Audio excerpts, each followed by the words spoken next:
In today's episode, I'm discussing Outlander Season 3, Episode 4. Mr. Mackenzie, you must accompany us to Ellesmere. My sister, she's in distress. My lord, go to hell!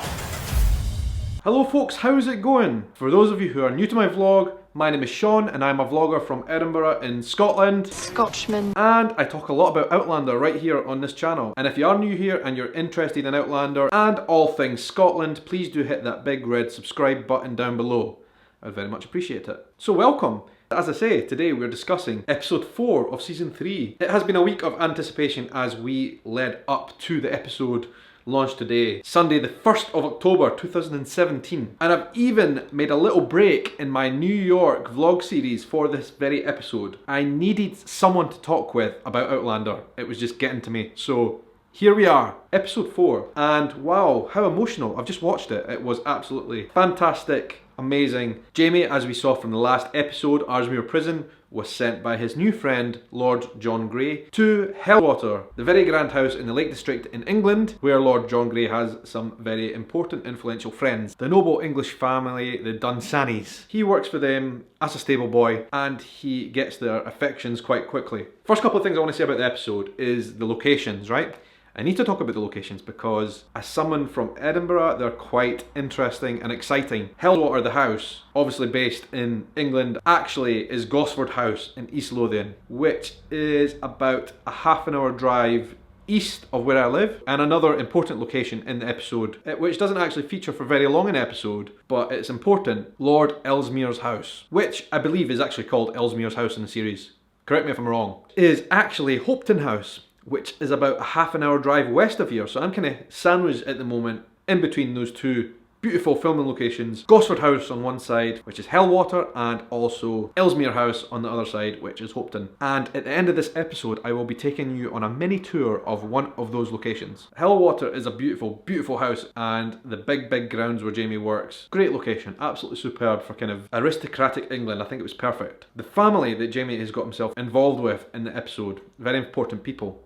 And the two pretty daughters of the family, Isabel and Geneva. I kind of got it very quickly that something was going to happen there. Geneva was onto Sam, like flies onto warm horse droppings. Through Geneva's connections, she gets to know Jamie, who has been given the nickname Mackenzie, gets to know his real name, and gets to know his history, where he's from, what he did, which is obviously very bad for Jamie in his circumstances. So she blackmails Jamie into bed. You have to do my bidding.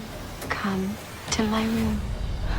And that scene in Geneva's bedroom, wow. I know there's a lot of Jamie Sam Heughan fans out there who watched that episode today and who got a little bit hot under the collar. Yeah, that was a steamy scene. There have been a lot of kind of naked, steamy sex scenes in Outlander so far, but I think that was up there with one of the most steamy. What would you say, folks?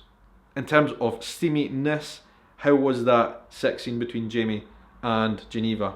We have seen just about everything we thought in terms of sex scenes in Outlander so far, but wow, that was quite something. It was just so funny, I think, in that episode, who the various characters in Helwater, in that big noble house, kind of warmed to Jamie very, very quickly. And I think that almost gives us a kind of validation that we are rooting for the right guy throughout this series, right?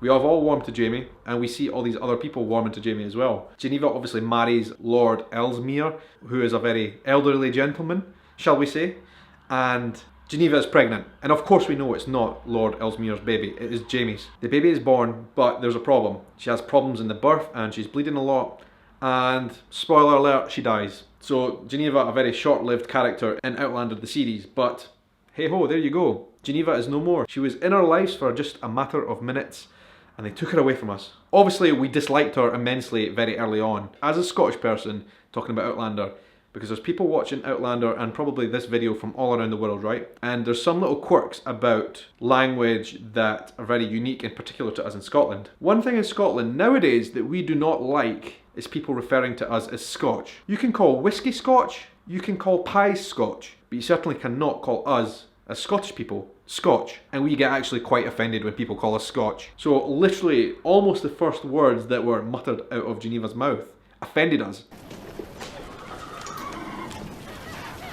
Hurry up, you useless Scotchman. That was a very, very clever addition into Outlander by the creators, because to get our hackles up with Geneva immediately, she had to offend us. So I'm not sure if everybody around the world got that, but her calling us Scotchmen was very offensive.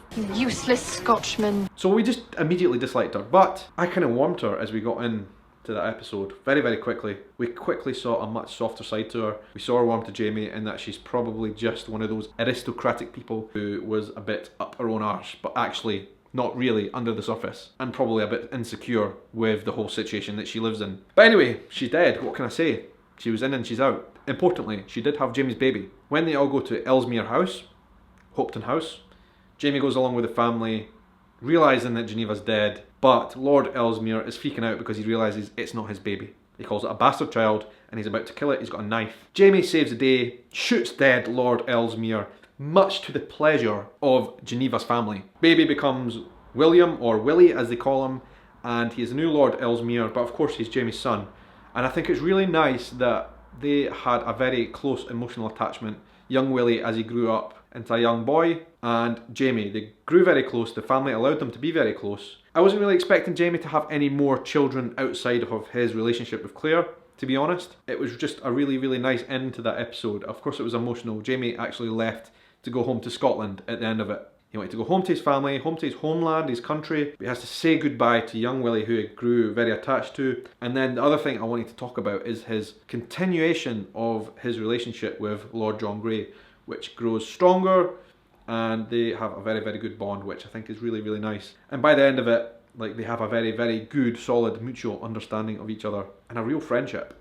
And obviously he asked Lord John Grey to look after Willie as he goes forward. Is that the end for that saga between Jamie and Lord John Grey, with young William, his son, Jamie's son? Will we ever see them again? I kind of hope we do, to be honest. I think it was almost like a conclusion of a chapter of Jamie's life. That's why I liked it. It was basically saying goodbye to the old Jamie being locked up. His relationship with John Grey seems solidified. John Grey obviously being gay, but marrying Isabel, and both of them adopting young William as their son. I think they have like a very solid family unit going forward, so we don't really need to worry about them anymore. But Jamie is on the road back to Scotland now. That is the interesting part, and where does he go from here? But also, we see the reintroduction into the series of Roger and Brianna. Great to have them back.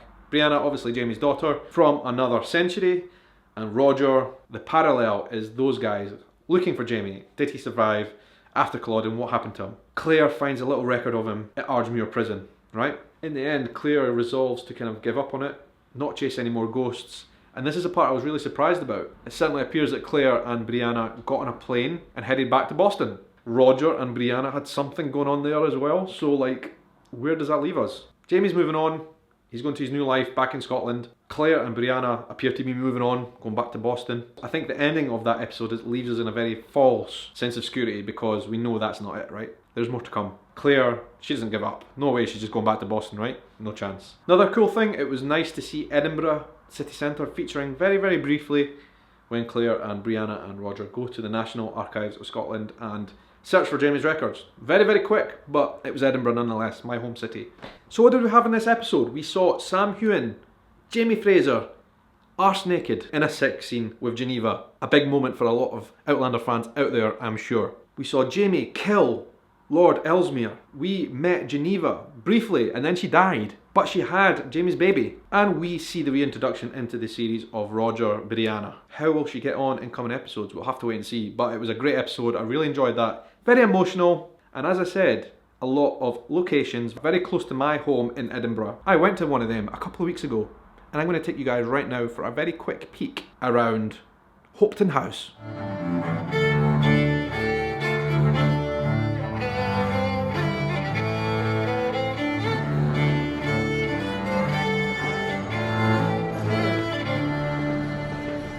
Back in those days, obviously, hunting tigers and jaguars was probably not frowned upon.